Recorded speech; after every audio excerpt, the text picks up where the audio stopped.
going to share. I'm going to share my screen and do some moving between windows. So let's all cross our fingers that that works well. Always a bit of a risk, right? Hopefully now you can see my screen and you're seeing a PowerPoint presentation. So we're talking about putting sustainability at the heart of your brand. And this little graphic tells us what angels we are to put sustainability at the heart of our brand, to do things that are good for the planet and good for people.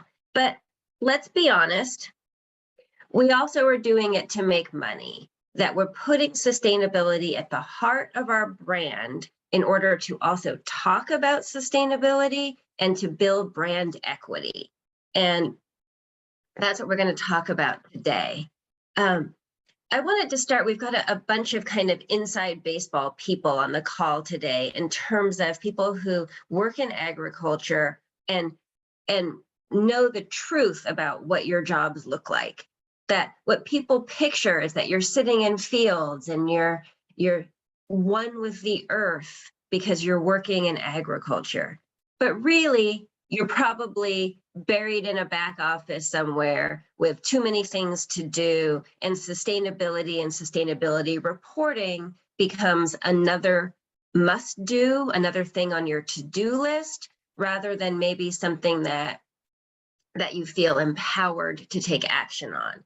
And I'm hoping that today we'll go through a practical how-to guide on how you can turn sustainability into a market advantage and feel more empowered and honestly less fearful. I think that a lot of people are scared to talk about sustainability because they're not doing things perfectly and they fear a backlash. So I'm going to get into that a lot later in the presentation. But these are 5 lessons, all derived from my book, You Can't Market Manure at Lunchtime, which of course is available at Amazon and at your independent booksellers.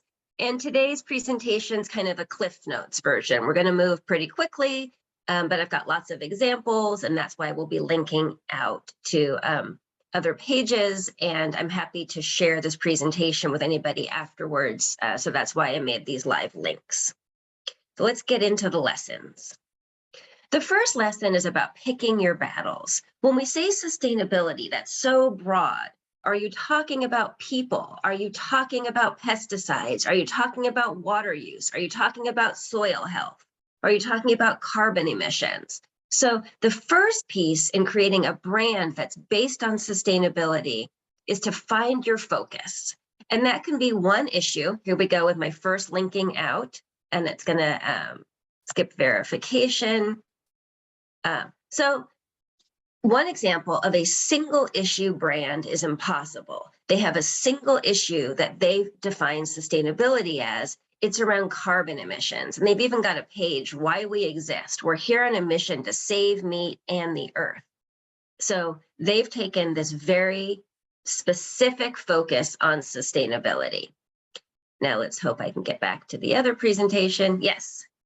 Now, you might not want to have a single issue. You might want to take a multi-pronged approach. And here's an example where Whole Foods does that, where they're talking about sustainability and they're talking about food waste. They're talking about reducing single-use plastics. They're talking about the building of their stores. They're talking about regenerative ag and pollinators. So lots of topics all rolling up to what they're calling environmental stewardship. So they've got this broad view of sustainability. The first step for you is to figure out, are you narrowly focused or are you broadly focused? And the most obvious narrow focus when we talk about sustainability in ag is organic. Now, I would argue that at this point in time, organic is not going to be enough to truly build your brand around. There's too much competition in the market. Thankfully, there's a lot of organic products out there. So it's going to have to be organic plus. I wouldn't take organic as your single issue. I would delve into regenerative ag or soil health, go a little bit deeper than organic if you want your brand to truly be recognized as special. Next, we're going to identify areas for initiatives within that focus. And some of the ways you can get ideas are for your personal passion. What got you into this business in the first place? What really drives you? If it resonates with you, it probably resonates with your customers. A great way to talk about, to find areas for initiatives is to talk to advocates. They are people who are dedicating their lives to these issues and have deep knowledge, have probably done consumer research, and can tell you what your competitors are doing. I also suggest you look at your competitors and look at what they're maybe hedging against in their marketing. For example, in the chicken world, if you look at the Tyson website, for example, it talks, I should have put a link in here, sorry. It talks about family farms and about treating the farmers as part of the Tyson family. Well, that says to me, there's some issue around that. Why are they talking about that? What's the issue? It's actually around what's been seen as unfair contracts for chicken producers, for the farmers themselves. Is there something in there that might be an idea for an initiative for me? So looking at what your competitors are fighting against may inspire you. And then talk to your customers. Now, if you want to truly be a leader in sustainability, your customers, the ones that are the farthest out, are going to give you some great examples, some great ideas. But your more mainstream customers are going to be talking about things that are no longer leadership, if that makes sense. Once it's made it to the mainstream, you're not going to be able to have that market advantage anymore. So talk to maybe the natural food stores and the co-ops and the kind of fringier, more forward-thinking customers, not only relying on what your general customers are asking for. And then most importantly, for all of these things, have these conversations out in the world. Go see people, go experience things, go to conferences, and the sessions may or may not be that interesting, but the conversations between the sessions with those advocates, with the competitors, with the customers, you've got to get out of your office, out of your echo chamber, and go to some different places. Here's in 2019, my last big year of travel. I just pulled my TripIt statistics, and I was on the road for 166 days, so almost half the year. Talking to people, learning, and you might be thinking like, oh, your vacations are probably in here too. They are, but let me tell you, I've gotten some of my best ideas for initiatives on vacations.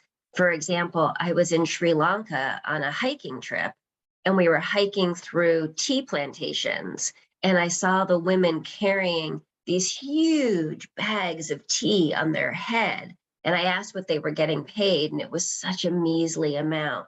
And that inspired me to create a commitment to fair trade certified tea because I had seen it firsthand. So even your vacations count as being out in the world, learning, seeing, talking to people. The last piece I'm going to talk about picking your battles is now you've been out in the world. Now you've talked to all these people. Now you've got all these ideas. What do you do with it? It's easy to lose track. And so I suggest that you keep two matrices, the plural of matrices. And I've got a couple examples that I used at Bon Appetit in the days when we were really trying to build our brand around sustainability initially. One is the core matrix. Core stands for Circle of Responsibility. It's an internal looking document. Circle of Responsibility was our internal name for sustainability. And then a competitive matrix looking at what the competitors are doing. And I've got examples of them here. They're very old documents, way out of date, but you'll get the idea. So this is our core matrix, and there's three categories: green, yellow, and red. Green are all of the commitments that we have made publicly, that we already are talking about. And so I've got the commitment, the idea, how it plays out across the country, what kind of marketing is available, and some notes. That's the easy part. Yellow are the things that we're actively working on. So the the pieces that are in process that maybe we have in one region but not another, that we're actively working on. And red's the stuff that we're stuck on, that it's an idea that we don't have the time to start, we don't have the money to start, or we don't know how to start. Now, it would seem obvious that you want your green category to be the biggest category, but you also need a really active yellow category and a big red category. Your greens are the things that everybody knows about. That's your market advantage now, but the yellows are your market advantage tomorrow, the things that are going to be keeping you ahead of the competition. And the reds are where the really crazy ideas are. The greatest innovation is probably sitting in the reds. So you want to keep moving things up, of course, but keep feeding in to your red category. And keep this as a really active document. Part of why I'm showing it to you is to show you how uninspired the document is. It's just an Excel spreadsheet. We don't need some great sustainability tracking tool for this portion. Just start making lists. And then do the same thing for the public commitments of your competitors so that you always see how you stack up, and put yourself, you see Bon Appetit at the bottom, right there along your competitive set to see how you look to the outside world. And these are going to be all around your greens, the things that you've said publicly and that your competitors have said publicly.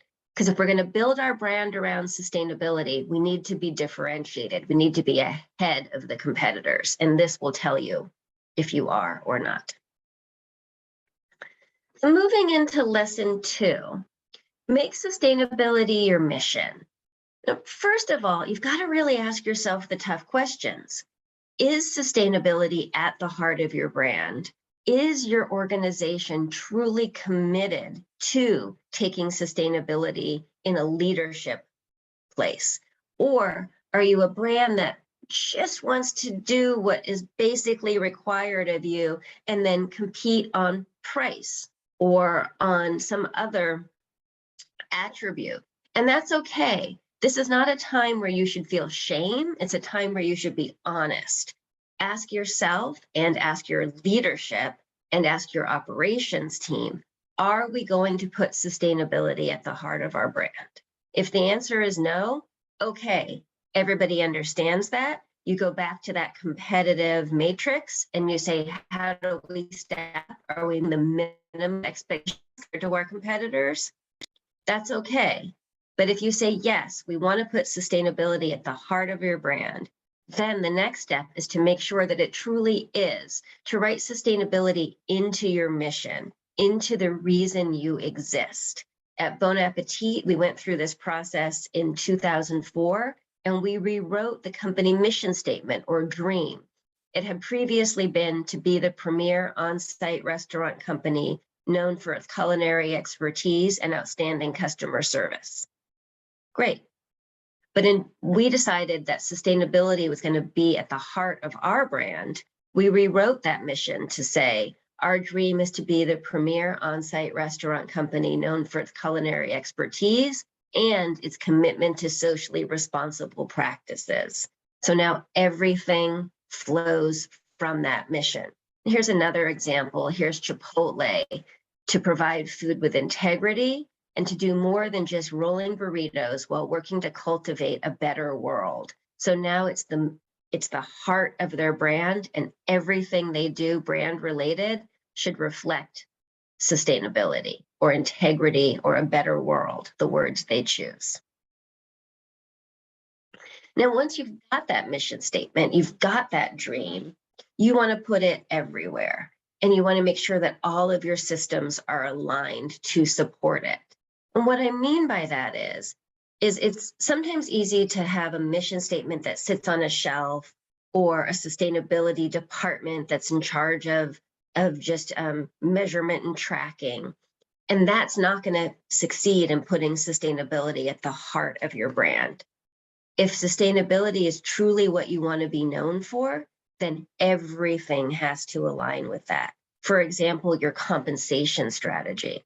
Are people rewarded based purely on reducing costs or increasing efficiency, or are they also rewarded on the measures of sustainability that you've defined as your differentiators?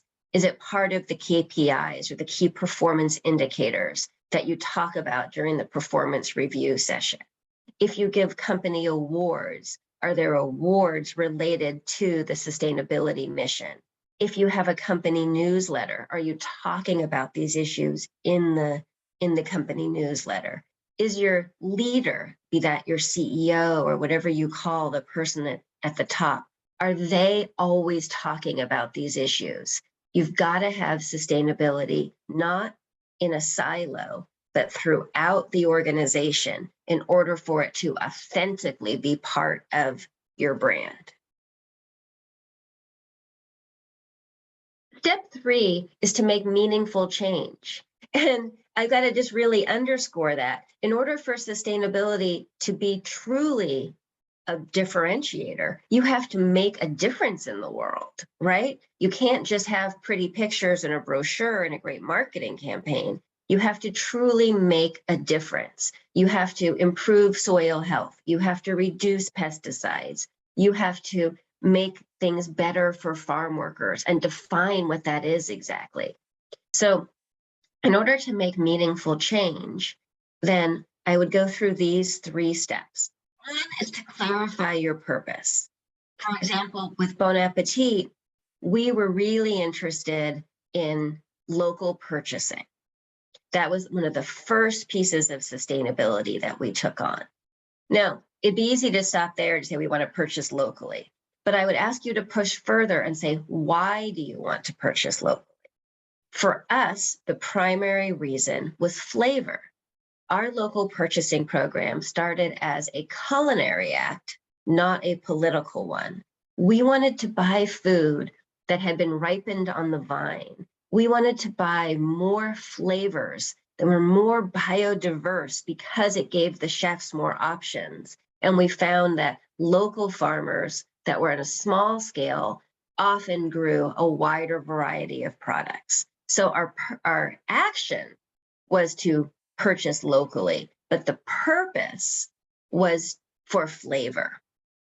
And that starts helping you define your terms and your parameters. So for us, it became very important to define what local was, right? We settled on 150 miles. That's now kind of the de facto distance that local is. But when we started our local purchasing program in 1999, that hadn't been defined yet. And so we thought about what was a easy day's drive for a farmer. We settled on 150 miles. And parameters such as people would say, well, when you are buying local, does that also mean organic? Well, no, in our case, it didn't. The parameter was about distance, but then about size. We also wanted to support small local farmers that were growing more biodiverse crops. And so our definition of local became 150 miles from the kitchen, owner operated, and under 5 million in revenue. Now, your parameters may be different. I got to interview 12 kind of sustainability luminaries for the book, and one of them was Gary Hirschberg, who is the founder of Stonyfield Organic Yogurt. And for him, his purpose is pesticide reduction. So he really leans in heavily to organic. And that means that many of the ingredients are coming from a great distance, such as buying sugar out of Brazil. Now, if you're talking about sustainability from a carbon standpoint, maybe bringing sugar from Brazil doesn't seem sustainable. But if your purpose is about pesticide reduction, then the most important parameter is organic. And for him, that meant going to Brazil. So you've got your purpose, you've got your terms defined and the parameters around them. You're now going to set targets and measure. And it sounds easy, but we all know that that's really difficult. You're going to have some pushback in terms of data collection. One more thing for the farmers to do, one more thing for the workers to keep track of. And you've also got to make sure that you've got a system that collects the data. For example, we set a target around DEI, around vendors that were from diverse backgrounds. Well, it turned out there was nowhere in our software system to flag vendors as being diverse. So in order to track our diverse spend, it had to be a manual process of going and looking at all the spend against another document that said who was diverse and counting up that total. Now that's possible to do, of course, and we did do it. But when something becomes an extra step and a manual step, you're less likely to do it, less likely to focus on it.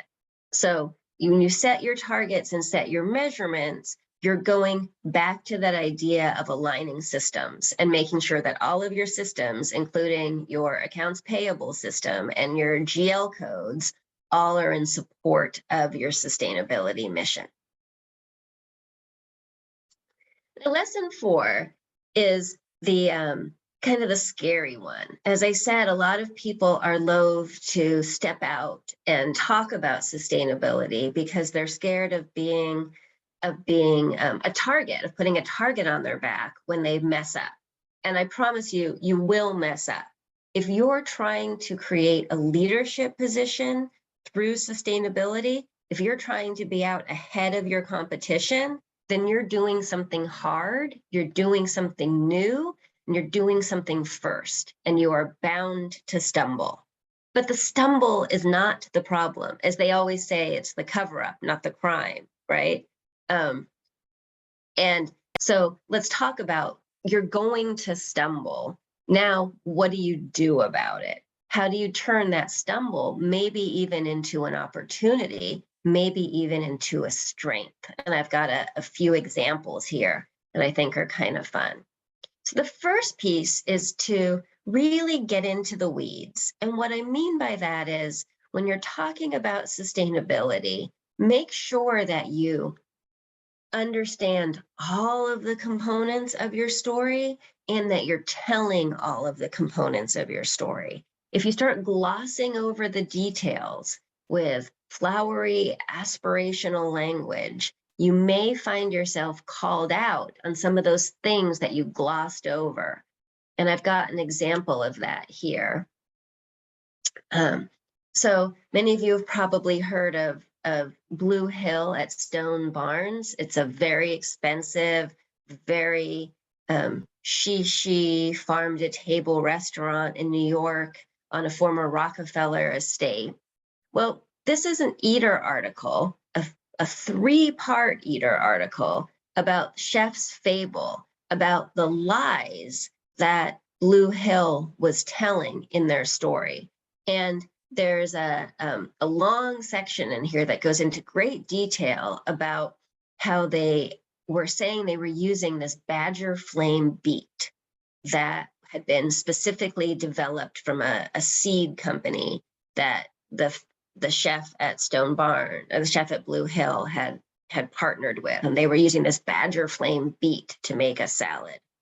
Well, this big expose that Eater wrote blew the roof off of the huge news that that badger flame beet was also being combined with golden beets, that the salad had both badger flame and golden beets in it. Is that horrible? Is that scary? Well, it's only bad because they had glossed over that detail. If the servers had said this is a combination of the badger flame beet and golden beets, there would be no story. But they were so focused on telling about the badger flame that they missed this little detail about the golden beets also being there. That's what I mean about getting into the weeds. Make sure that you're telling all the details so that nobody can call you out on them later. Also, don't promise perfection. We know you're going to screw up.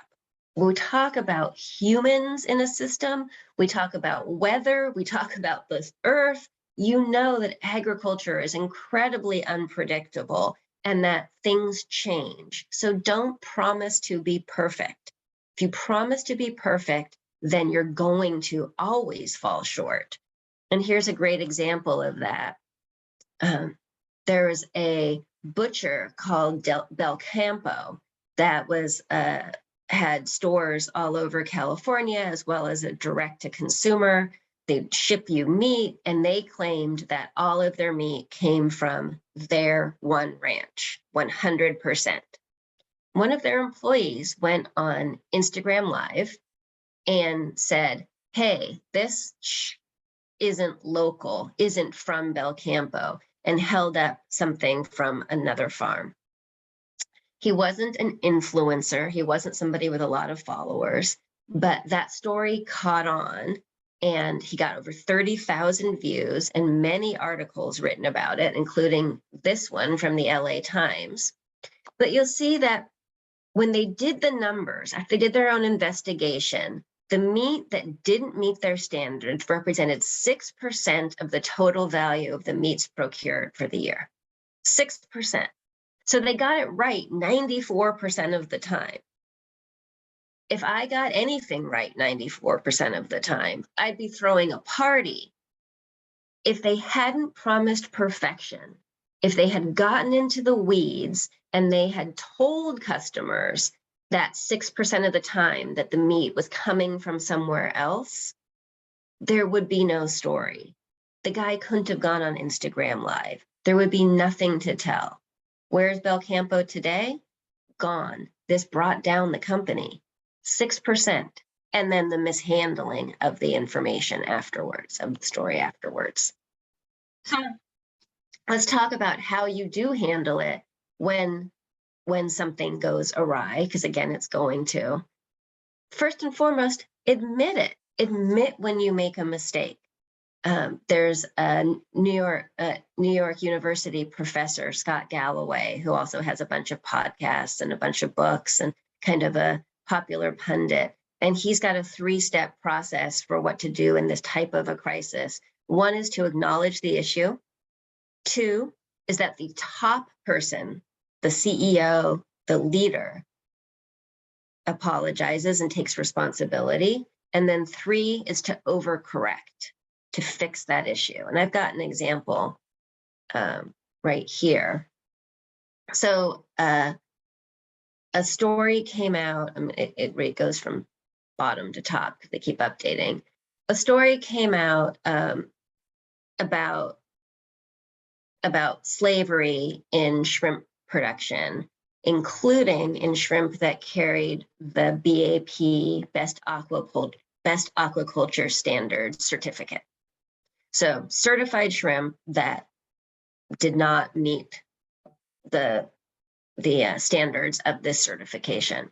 So the first thing that happened is that the organization that runs BAP, that runs the standard, issued a response right away, the next day. In fact, as a customer who uses BAP certified shrimp, our representative at BAP reached out to me and told me about the story. So didn't secretly hope that we wouldn't notice it, but proactively reached out and said, there's a story, it's in the Associated Press, here's what the story says, and here's what we're going to do. So the first piece, acknowledge the issue. Then a few days later, they put out a statement from their CEO about the situation. That's step 2. Top person takes responsibility, right? And then here we go. About 3 weeks later, they're updating you, telling us about the actions that they're going to take, how they're going to overcorrect. It's still an active issue. They're continuing to update, not hoping that it just disappears. So now they aren't the ones that are the problem. They are part of the solution. They're working to fix it. And I've got another example of fixing it. This one just happened yesterday. It caught my eye. It's not food related, but kind of interesting, I thought. Bumble, the dating app. So Bumble put an ad campaign out that made jokes about celibacy and kind of like better to be a nun than to have to date or something like that. And there was an uproar about it. And so they put this out. First of all, we made a mistake, leading right there at the top. They're acknowledging the issue. We made a mistake. And they said what they did.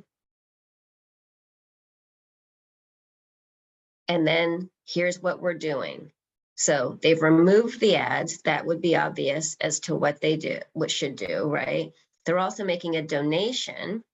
And then I thought this one was interesting. They're taking the space that they had already paid for the ads, and they're replacing it with ads from those advocacy organizations.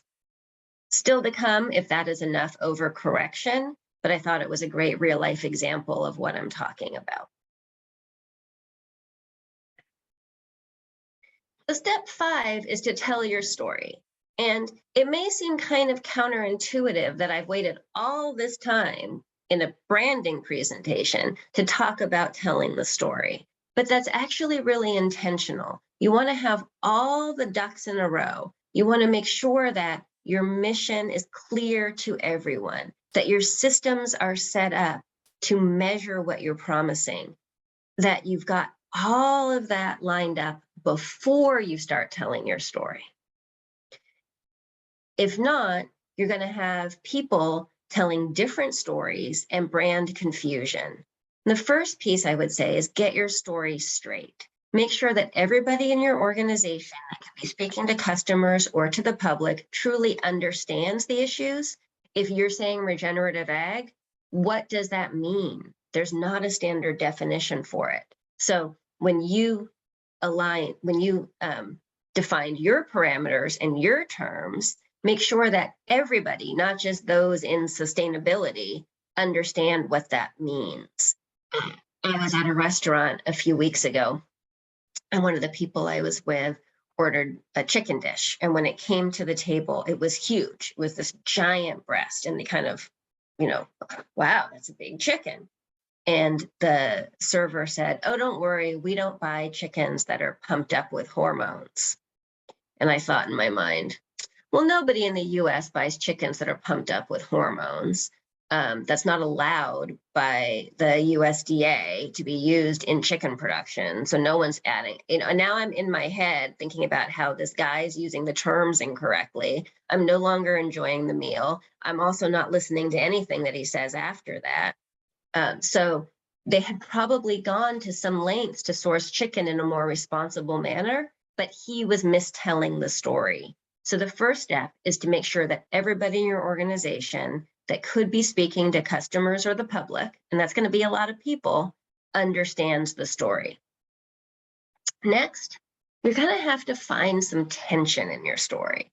And what I mean by that is that if you want to make news or you want people to remember your story, people like an underdog story. They like a story of somebody overcoming adversity, much more than just a, hey, this good company did something good. No one's going to put that in the New York Times. No one's going to remember that unless it was really hard to do it. So you find that thing that was difficult, that was hard, and you talk about that. And here's an example, again, outside of the food world, but this is about a space company, and that it's in TechCrunch, and it's a tech company. So that's a big hit. That's, like they really want to be in TechCrunch. And they first say, space is hard. There's tension there. And the companies managed to pull back from the brink of disaster more than once. That's the interesting story.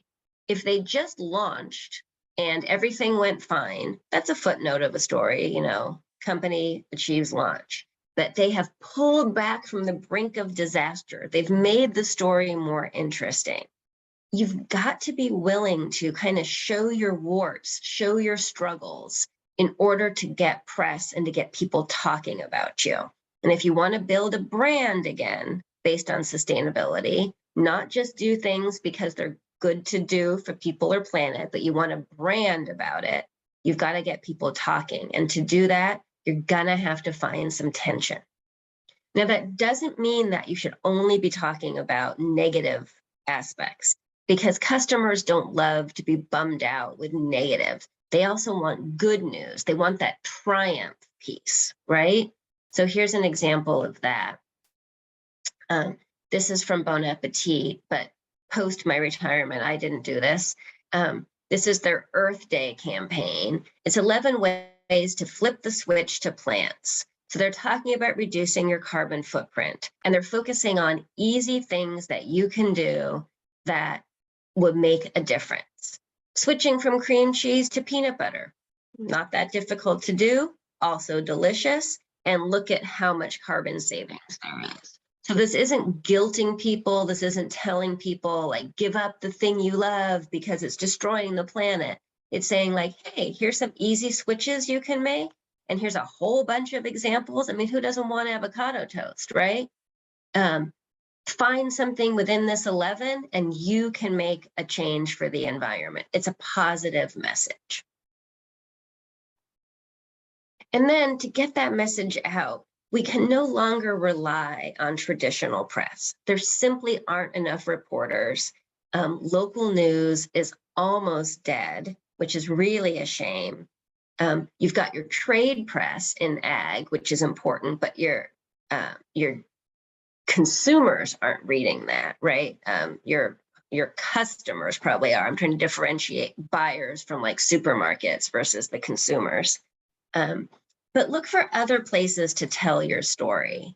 And so here's one that kind of combines a few of the ideas I've been talking about. This is a publication put out by World Animal Protection, so an advocacy group that at Bon Appetit we partnered with for ideas, right? They know what's coming up next. And also for promotion, they put out a report every year called Quit Stalling. It's around measurement of how much pork is being bought from companies that don't put sows in gestation crates. Pretty inside baseball thing, but really important to several of our customers. And I want to be featured in this, right? I want my brand to be the headline here. And how did I do that? Well, we've got a full page about us. No other company gets a full page because I opened up and talked about the difficulties and how we were overcoming. So this is an article or a case study about actually how we missed our commitment, that because of COVID-19, we missed the commitment, unprecedented challenges, global pandemic. However, we aren't giving up. Here's our plan for how we're going to make the commitment and a new deadline. So I get all this ink for our company based on having messed up, on having failed. But again, being transparent about it, story, and educating people about how we're doing better going forward. Now, I've been talking about this in a kind of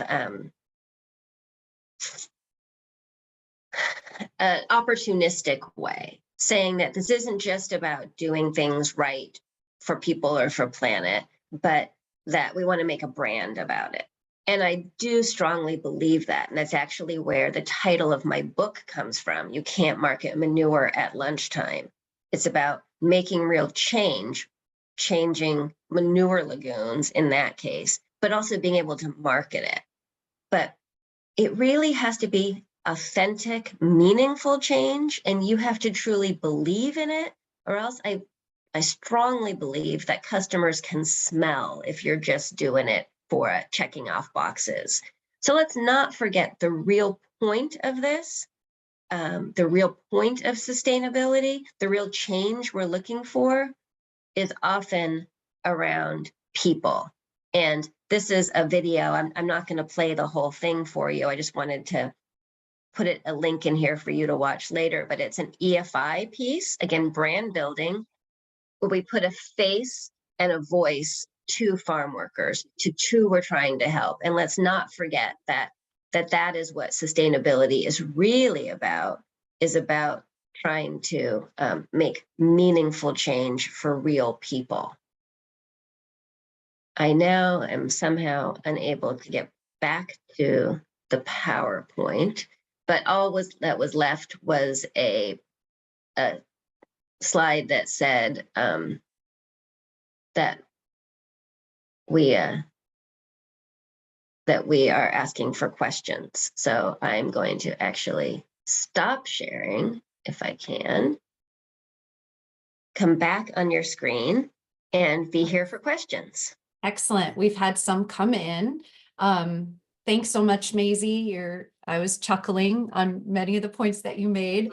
I did want to highlight, you told the Sri Lanka story and the tea plantation and just the power of story, because you told me that story personally, I don't know how many years ago, and that also drove change in my behaviors.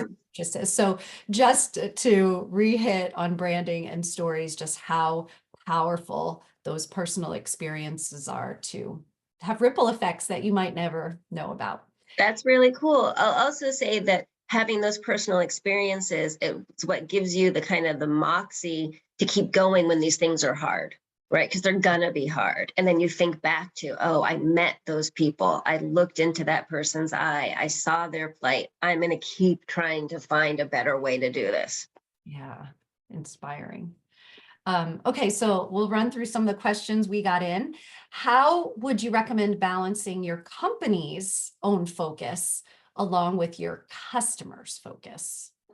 That is a really good question. And that's where that honest conversation happens. And I wouldn't go into that conversation without being armed with information. So I would have your matrices, right, of what you've already committed to, what you're already doing, what all of your customers have committed. I'm sorry, your competitors have committed to, what they're doing, and what your customers are asking for, as well as what they've committed to. For example, many organizations have a net zero commitment. They've got a 2030 or 2050 net zero commitment. And they've got to depend on their supply chain to make that. So if you're selling into a supermarket, look to see if they've got a net zero commitment. Bring that into the conversation. Even if they're not asking you today around your carbon impacts, well, you know they're going to, because they've got to meet this commitment. So then you sit down at the proverbial board table with all of the right players in the room, that top guy or gal who can really drive change in your organization, as well as the operations person that's going to have to make those changes, right? There's a disconnect there. And you put it all on the table and say, where do we want to be in this landscape? Here's what our customers are asking for, what I think they're going to ask for, what our competitors are doing. How do we want to line up about it and have a real honest conversation about it? Yeah, I love that tool. And I know we have a question about the yellow, green, red in here too. Being a small business tapped for resources, how do I prioritize sustainability initiatives, and how will I know the ones worthy of investing in? I think that's kind of what you just hinted at, but what else would you add there? Yeah, I would add, that's where you've got to really pick your laser focus. I'll say an easy place to go mentally, but a hard place to go from a resource perspective is packaging. That's like a first place that a lot of people go, right? Like, well, we'll reduce plastics. Nobody likes plastic. It's bad for the environment. There's a million statistics about plastics in the ocean. It's actually really hard to do. It turns out plastic works really well, and it probably is part of how you're getting good shelf life is through effective use of plastics. So, for example, that might not be a place that I would start, because it's going to be hard to do. It's going to be expensive, and it's going to decrease shelf life.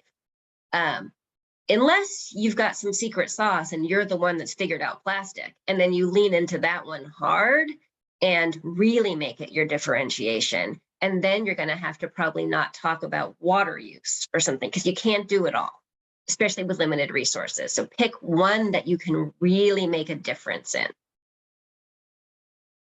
How do I move my company along with from meeting customer requirements to creating passion and purpose around sustainability?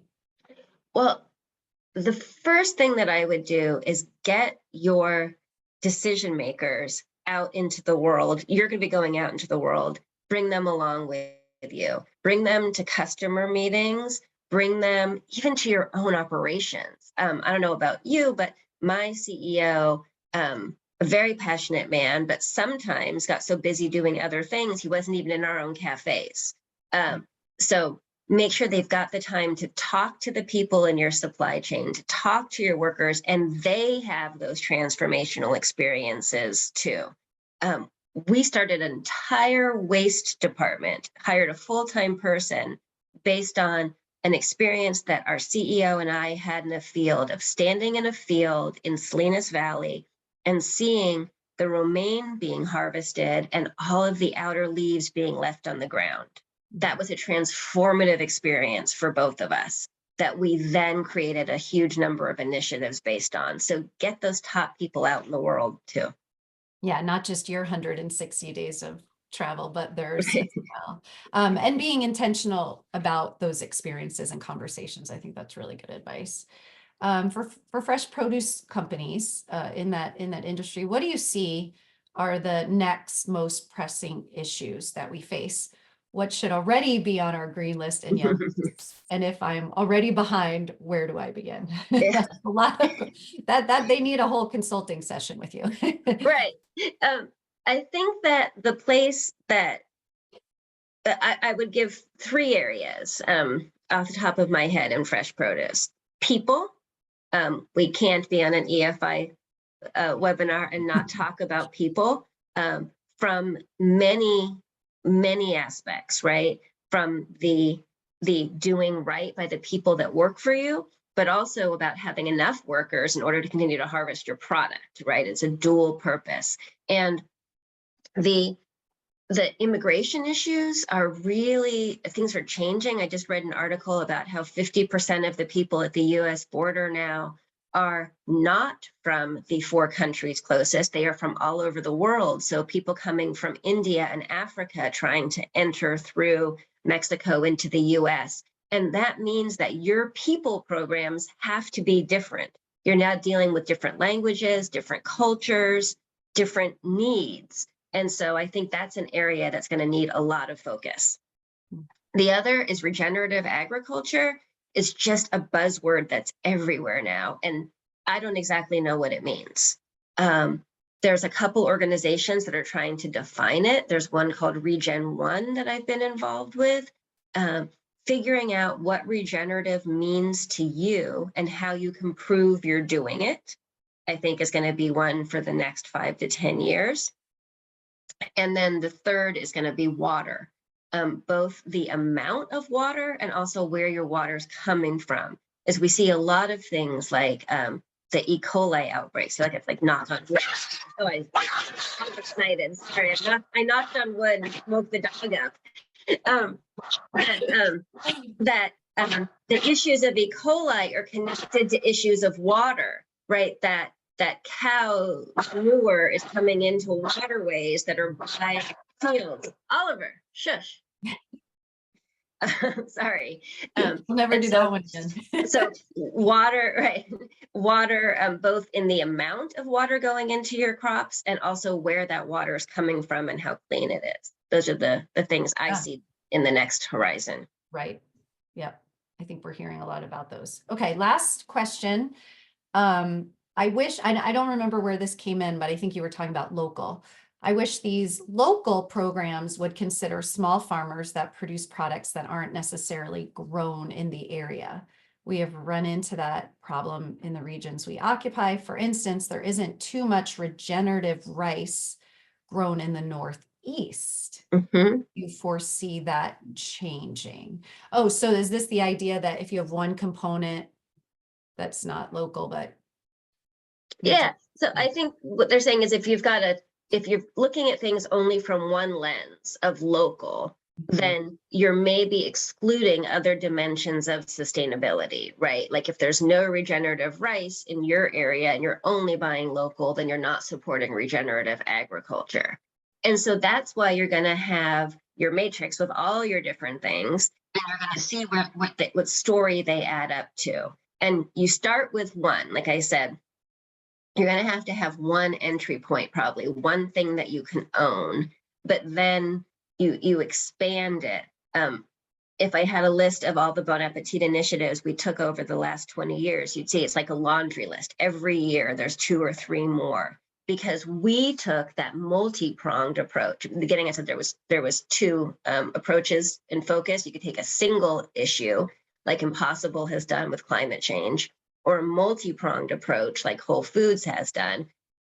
We did a multi-pronged approach. I think if you're small and resource constrained, you're probably going to have to start single issue.